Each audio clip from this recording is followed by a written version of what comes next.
পলিটেকনিকের আন্দোলনের কি হবে যদি এখন পরীক্ষা শুরু হয়? আসলে আমরা অনেক শিক্ষার্থী আছি, আমার স্বার্থটার জন্য আমি আন্দোলন করছি, আবার আমার স্বার্থের জন্য আমি পরীক্ষায় বসবো, এই বিষয়টা অনেক সময় বুঝতে পারি না। যেই সময়টাতে পরীক্ষা স্থগিত করা হয়েছিল, সেই সময়টা ছিল এমন একটা মুহূর্ত যে অন্তর্বর্তীকালীন সরকার যদি তার শেষ সময়ে এমন কোনো পেরেক ঠুকে দেয় ডিপ্লোমা ইঞ্জিনিয়ারদের ভাগ্যের উপরে, যেটা কোনোভাবেই আসলে সরানো যাবে না। এই কারণে পরীক্ষা যদি ওই সময়ে স্থগিত না করা হয়, তাহলে কোনো শিক্ষার্থী ক্যাম্পাসে থাকবে না। এই কারণে পরীক্ষা স্থগিত করে আন্দোলনে মনোযোগ দেওয়া হয়েছিল।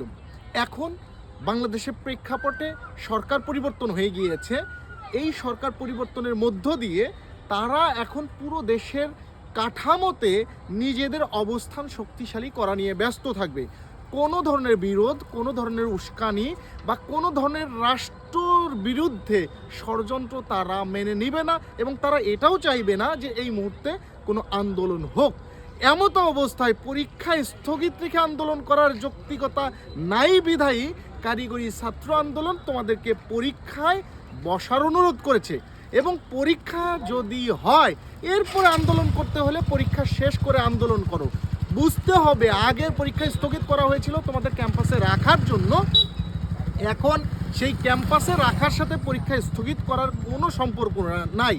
বরং গুটি কয়েক শিক্ষার্থীর, বা যদি বলি যে গুটি কয়েক পরীক্ষা বাকি আছে, প্রথম সেমিস্টারের একটা, চতুর্থ সেমিস্টারের দুইটা এবং ষষ্ঠ সেমিস্টারের একটা পরীক্ষা।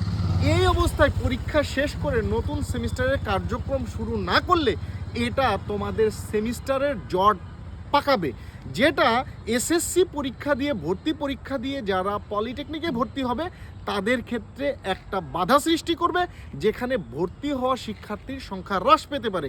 ফলে যথাসময়ে সেমিস্টার শেষ করার উদ্যোগ যখন নেওয়া হবে, তখন এই সেমিস্টারটা সংকুচিত হবে। এ কারণেই এখন পরীক্ষাটা দেওয়া খুব জরুরি এবং তোমাদের স্বাভাবিক পড়াশোনায় ফিরে আসাটা জরুরি। এবং যে কোনো আন্দোলন বা যে কোনো চাওয়া পাওয়া নতুন সরকারের কাছে চাওয়া যাবে খুব যৌক্তিক উপায়ে।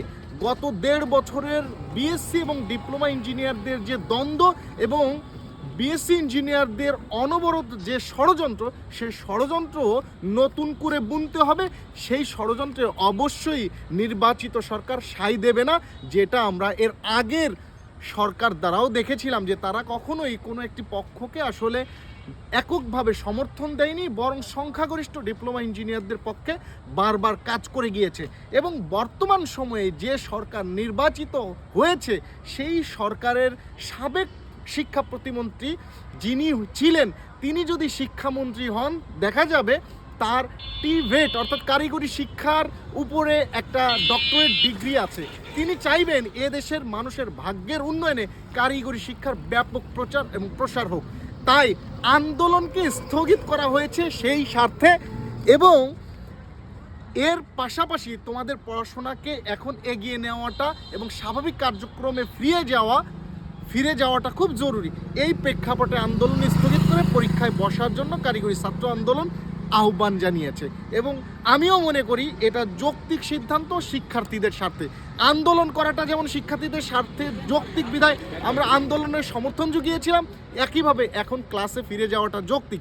এরপরে যদি কোনো ঘটনা ঘটে ডিপ্লোমা ইঞ্জিনিয়ারিং শিক্ষার্থীদের বিপক্ষে, সেই ক্ষেত্রে নতুনভাবে আন্দোলনকে শক্তিশালী করে তখন নির্বাচিত সরকারের কাছে দাবি উত্থাপন করা যাবে, এবং আশা করব তখন এর একটা সুরাহা হবে ইনশাআল্লাহ।